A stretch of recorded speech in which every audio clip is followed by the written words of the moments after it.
Tukwaniriza nnyo. Eno ye program Olutambula.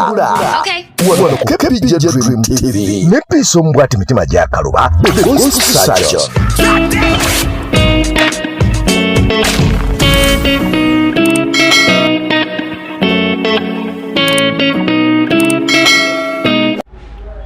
Mukwano gwange andaba nsanyusa okulaba nateera olunaku olwaleero webale kubeera ku Kepija Dream Ghost TV nobeerako no subscribinga kwegamba n'otunyumirwa n'otufiiringa ate tokomooko no sharinga no likinga banange no commentinga kiki kyemba njogera ddala nga mu butuufu tokikola mukwano gwange webale nnyo webalire ddala webale kutwagala ffe aba Kepija Dream Ghost TV banange ekyokola kikulu nnyo kuba okututambuza obutambuza n'otusaasanya ekyo kikifudde okubeera nga bw'otulaba essaawa eno naye nga teweerabira nti aba Kepija Dream Ghost Consult Limited be bakutuusako programu eno gy'olaba era buli lunaku kasavu kanyama buli woowulira nti waliyo programu ey'olutambula omanya bumanya nti Kepija Dream Ghost Consult Limited be batudde mu kintu kino nga nze omuweerezaawo nze Peace Omubwati 256 Mitima Gyakaluba the Gossip Surgeon mu programu yo Olutambula.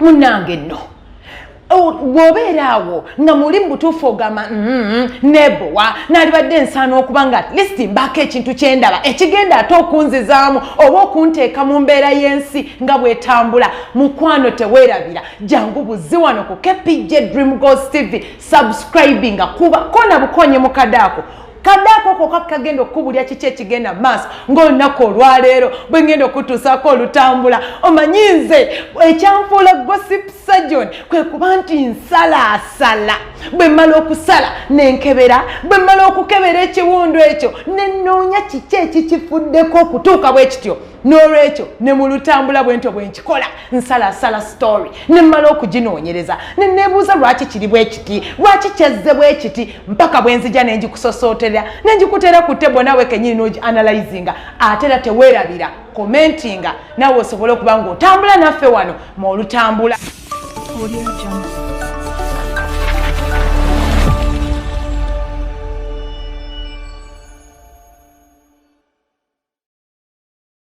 Munnange nno Edikenzo bannange mwena abasinga obungi mujjukirako oluyimba lwa Rono Omwami onananana Edikenzo mujjukira fena stamina nze kyemanyi nina stamina. By the way, that is one of the guy gwe tumanyi nti fena bambi ayina gye yava ayina gye yasibuka ayina kyagezezzaako bambi okulaba nti akituukako. In fact agezezzaako okutusomesa essomo naddala ffe abantu abalowooza nti tetusobola kuwangula.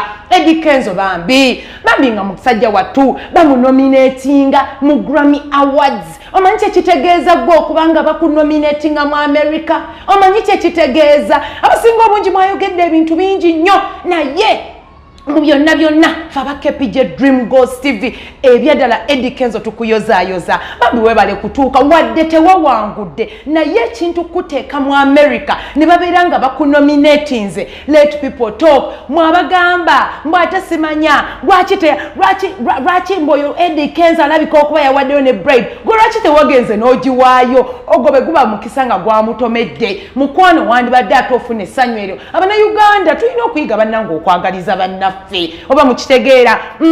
Nabaddawo nga Big Eye ali mu kwogera agamba mbwate simanya oyo Kenzo alina omutima omubi biki mama Big Eye mwali mu kibiina kye kimu ne Edikenzo lwajjukira kati essaawa eno nti Edikenzo alina omutima omubi. Ze nalibadde nkusuubira mmwe bantu abamu kubo abandi badde basanyukirako Edikenzo because mwatandikira wamu mwenna muli bwana bwambaata.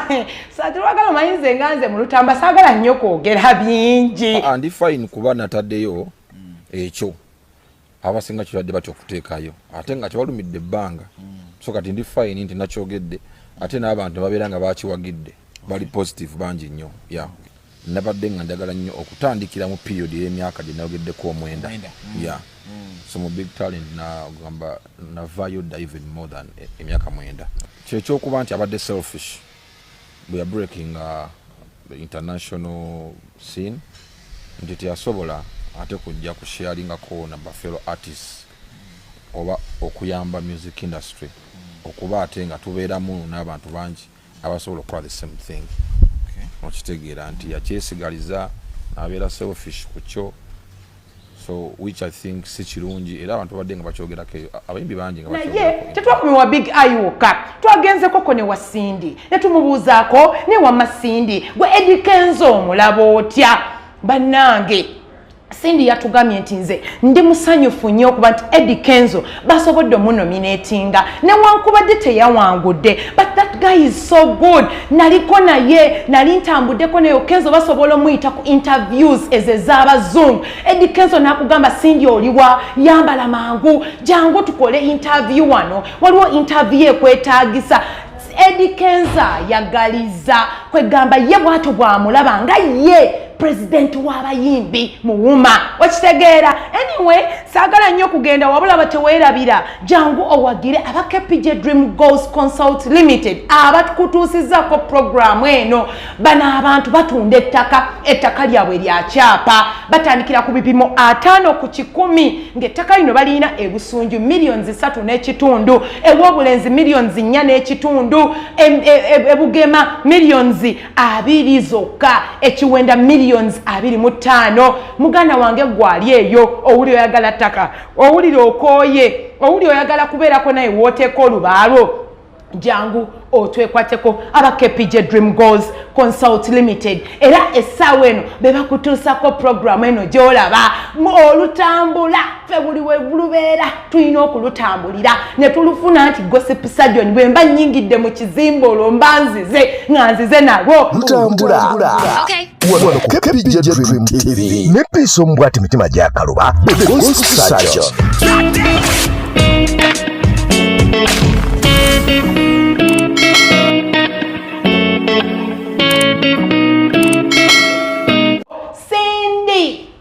ndoza mumuwulidde mbadde naakamala okumwogerako mu story yewedde Cindy yaani Cindy kiki ennyo kiki ekigenda maaso mu Cindy lwaki mumpulira nga njogera ku Cindy mujjukiremu wiiki ewedde oba ennaku ezo eziyise ebibadde bitambula oba olubadde nga lutambula lubadde lukwata ku Shebah ne Spice Diana era najja wano nembawa analysis nembabuulira abantu bano bonna gye nvudde lwaki batabuka munnange nno nga tugendako ewa Cindy nga tumugamba ne Cindy lwaki to analyzinga nolaba kiki ekigenda maaso gwe nga president w'abayimbi abantu bano bombi oboogerako ki Cindy yagambye abantu abo bonna nze sibalinaako buzibu naye nze siri mukwano gwabwe nekimugamba lwaki toli mukwano gwabwe gwe nga president wandisaanye okubeera mukwano gw'abano n'obaako engeri gy'obabuulira kubanga kati gwe music naawe omuluddemu n'agamba nedda okubeera omuyimbi tekitegeeza nti ate mulina okubeera nga muli ba mikwano n'abantu abalala osegeera ne tumugamba nga kati gwe okusinziira ku byolaba kiki ky'oyinza okwogera ku nsonga zino n'agamba nedda nze leka mbabuulire ekyamazima people can hate omanyi nakawuliddeko ng'akoogera ng'agamba nti yakawandisa n'okukawandika n'agamba mbu abantu abamu tebalina buzibu nti oba naye there are some people that can hate kitegeeza omuntu asobola okukyawa omuntu asobola okwetamwa omuntu asobola okufuukira ekizibu munnange netuuka ekisa ne tugamba kiki ekigenda maaso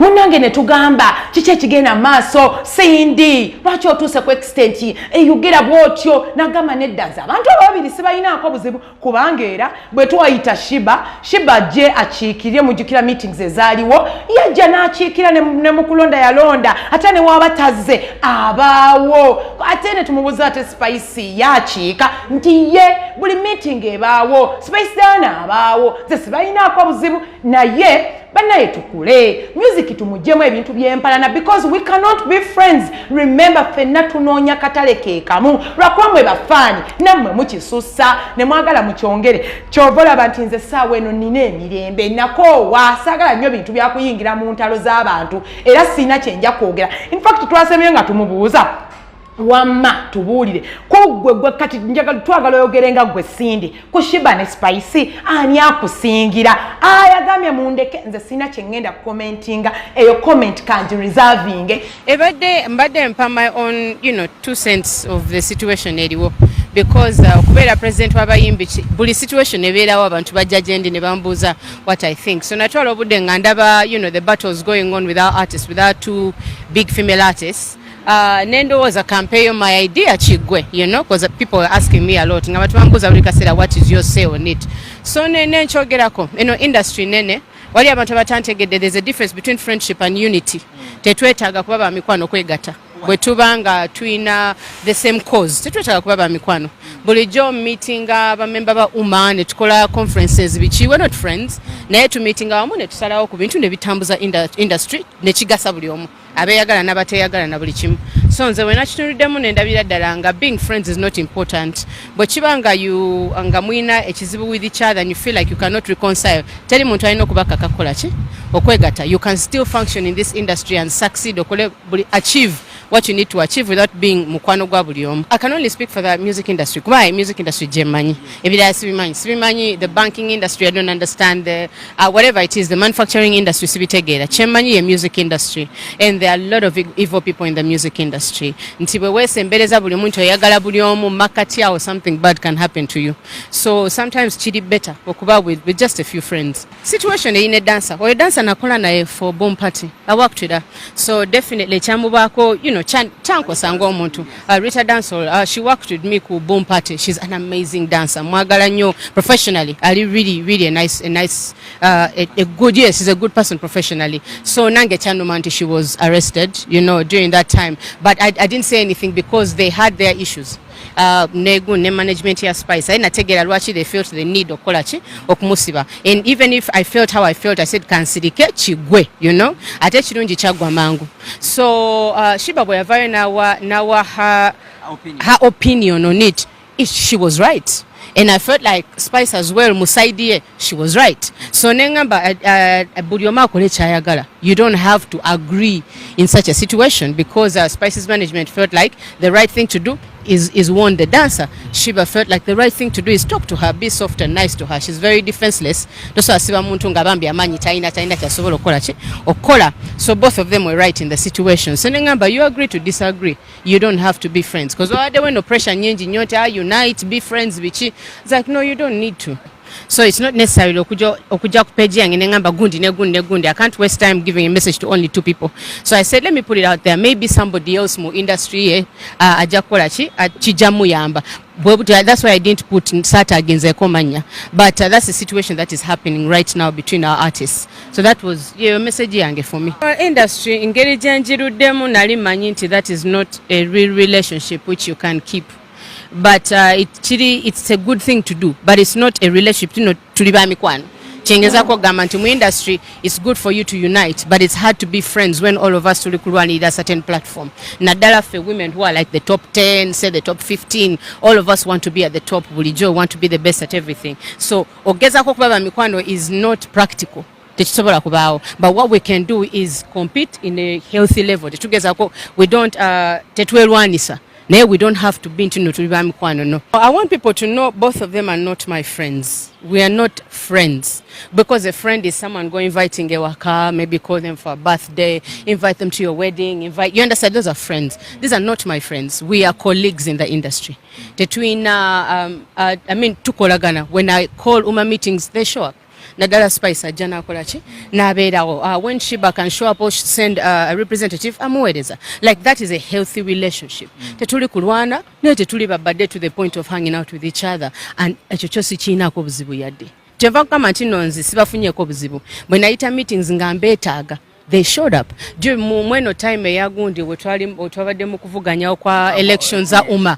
Shebah yalimu. You understand? She contributed and she was there. It was very healthy competition. So for me, when bagalidde balabise. Sisa akyusa mpisa za omuntu. Pretender will be a pretender. Naye nze ndibwe nti I'm real. If I don't like you, sikwagala. N'abayimbi bakimanyi. If I like you, ojja kumanya nti ki?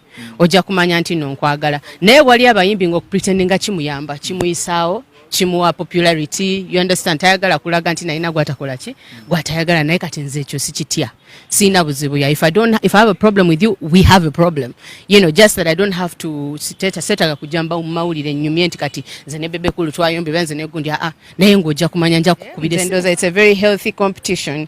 Abagala kikola mu show bakikole mu akajja kuba besobola. There is no point eyokulwana olutalo teriyo. If you're going to do something, then do it. Oshitegera oba nongono okuba munno mukube bukubi kigwe, you understand, then bine byokwesuna bigambo bikimulinga abana bato ngenda beya nako kuba omuntu bukubi kigwe oba boba tolwani. Shut up, let it end.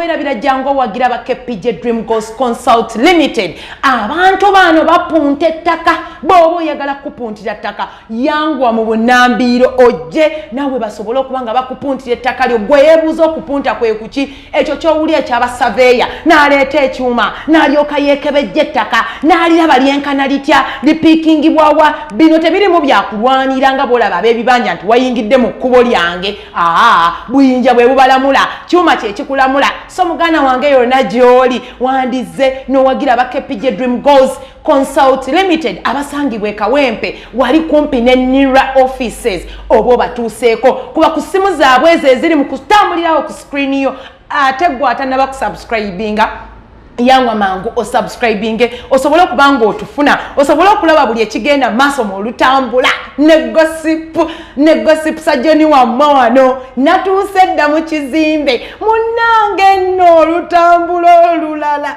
Rakamillion hey tulabye ebivulu naye kino kyo kifuuse sabivulu ngera legend bwabeera okitegeera munange no tuba tuyitaayita anti fe ab'olutambula otumanyi the gossip surgeon nze nina okutambula buli nsonda manye buli akagenda maaso mu ggwanga nsobola okukajjanjaba nsobola okukatereeza siwengwira kujjoze gwe muyita Kamiliyoni oyo atagogga atagwoka njogere ki ku Kamiliyoni ndekeki munange Kamiliyoni kigambibwa nti ayinayo ekivulu ng'ennaku z'omwezi 10 omwezi ogwa mwezi ki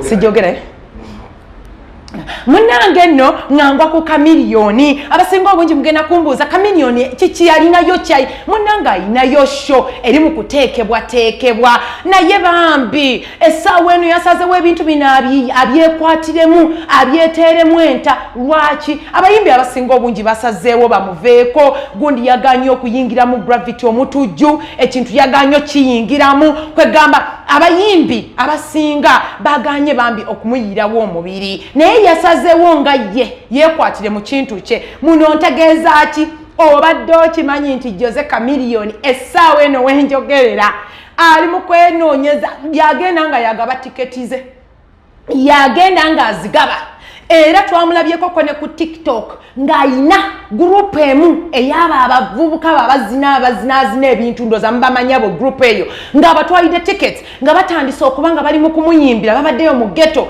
munnange nno twali tumanyi nti Kamiliyoni agenda kukoma mu ghetto kintu kigwe atanjagire ng'akitambulizawo ng'abalabe batera okikola tekyakomyoko Kamiliyoni yalumbye kye bayita paliyamenti ye Uganda.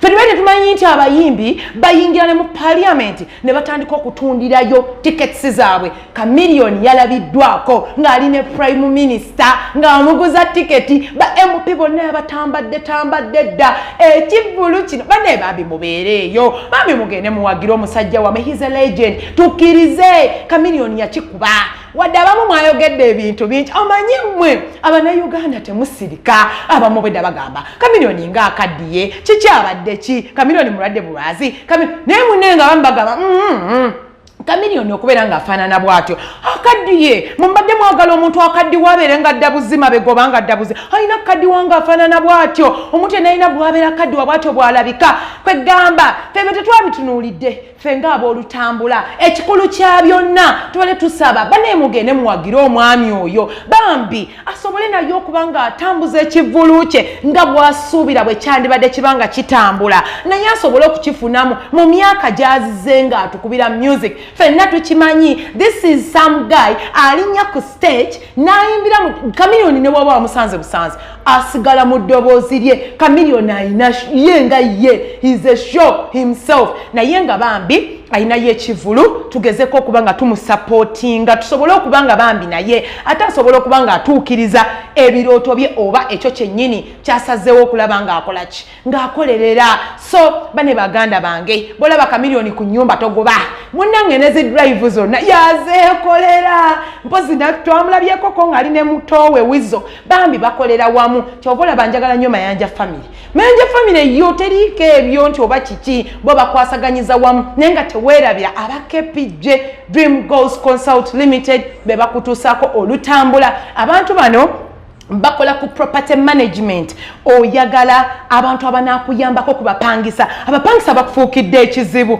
owuliranga weetamiddwa owuliranga weekyaya abapangisa bafuuse ekizibu ewaka baganya okusasula jangu ekwate kuba KPJ Dream Goals Consult Limited bagenda kuyambako okuterereza abapangisa abo babateeke mu layini ate basobole okubanga nabo basobole okubanga bakuwa kasenteko nawe bakusanyuse mu kintu kyewasalawo okubanga okola ki ng'okiteekamu esente zo zonna munnange nno eyo kanveeyo manyinze ow'olutambula buli wembeera oluba lunsiiwa buli wembeera oŋŋamba kiki ekiddako nawe oliawo otudde ogamba bannange kiki kyoleeta ekirala obadde okimanyi nti ne Shira Gashumba naye akyatwesibyeko naye munnange tatulina kyakikolera kubanga ffe kastojja nojja n'otwemulisiza nga tukubeera kati tunaakola ki munnange ojja kwebuuza lwaki oyogedde bw'otyo mwenna abasinga obungi mumanyi omwami gwe bayita Rickman Rick mumumanyi Gondi Gashumba ono senior yali yamwogerako ko nga tayagala kwegamba teyasiima teapprovinga anti mujjukira ekyaliwo nti yakuba muwala wa Gashumba kiss eri luva okwaya kwegamba buli omu n'agamba what this is really a kiss kwegamba omusajja yakola ekyo kyennyini kyeyakola era mubadde mulya stories ezibadde zitambula maaso nga boogera Sheila Gashumba but fenga ba KPJ Dream Goals TV tetwagala nnyo okuyingira mu stories za Sheila Gashumba biki byabadde akola wabula kiki ekyabaddewo munnange Sheila Gashumba yabaddeawo nga gyatuwandikira ka message nga tugamba nti yali ali awo n'awulira nti Beyonce ayinayo tuwa fenna Beyonce tumumanyi omuyimbi Omumerika munnange mbw ayinayo tuwa kati Sheila ndooza n'akyogerako nga Rickman Rick akola ki awulira ndukuleetera nga munnange Rickman Rick tagongobolako omusajja nga mugamba nti munnange omanyi ekiriwo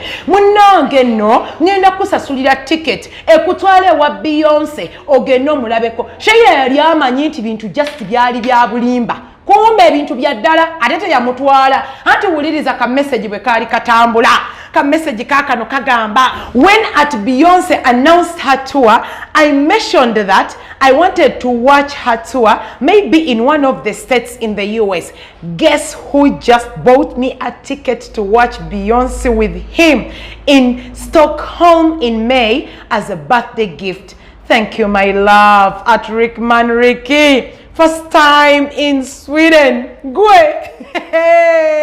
Mwabamwe babatwala kodi nga birthday. Can you imagine? That is just a birthday gift. Onono mwana gwe togerako mwana wa mugagga. Buli kimu akirabye. Terina kyatalabye mu nsi.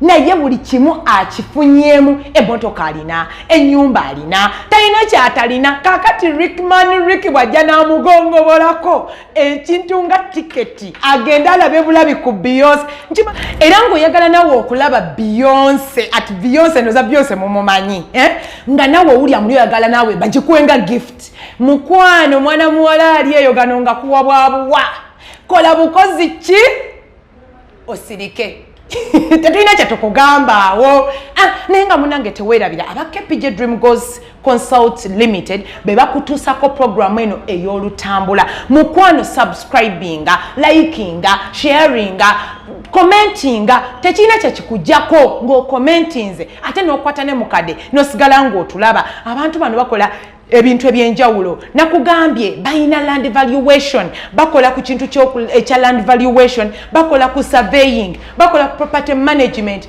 bakola ku architectural services ng'okuzimba oyagala kuzimbira kizimbe oyagala kuteerawo kanisa oyagala kuteerawo ssomero bano abantu bakikolerako ddala aba KPJ Dream Goals Consult Limited abasangibwe Kawempe eyo nga tuvuddeyo bannange muganda wange oba mukwano gwange njagala kugamba ekintu kimu gwe bw'oba owulira nga oyagala kulaba olutambula owulira nga olusubwa owulira nga oyagala kwegamba nawe okubeera nga nawe olulimu mukwano kola kintu kimu subscribing ku YouTube channel yaffe ate nawe osobole okuba nga otuusibwako programu eyo mu bujjuvu likinga olumu tubeera ebiseera ebisinga omutubeera ne ku lives jangu olabe ekigenda maaso gwe nga tewali byakunyumiza tolinda birinde wabula nga ate obiraba live nga Peace Omubwat, the gossip surgeon, omulaba bulabi. Mukwano, nsigadde nze Peace Omubwat 256, mitima gyakaluba, the gossip surgeon, nga nkutuusako olutambula wano ku KPJ Dream Goals TV,